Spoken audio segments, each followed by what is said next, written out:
God's original plan for the human family was spoiled by original sin. Through original sin, our first parents rebelled against God and separated themselves from His friendship. That brought evil, death, and suffering into the world. At the root of that sinful and destructive rebellion was an act of arrogance, of diabolical pride, by which Adam and Eve tried to take over the place of God. Here's how the Catechism describes it.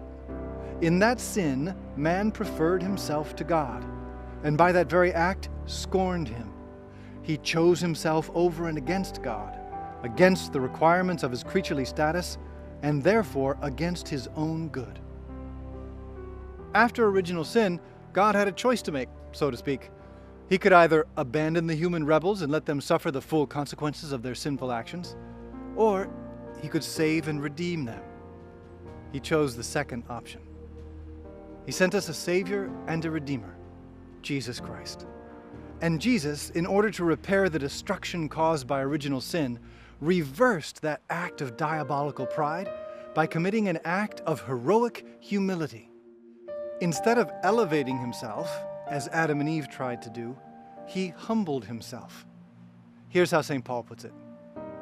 Have among yourselves the same attitude that is also yours in Christ Jesus, who, though He was in the form of God, did not regard equality with God something to be grasped.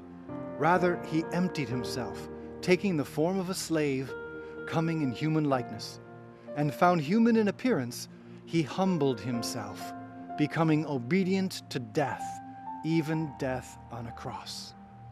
By being obedient to the extreme of absolute humility, Jesus untied the knot of original sin.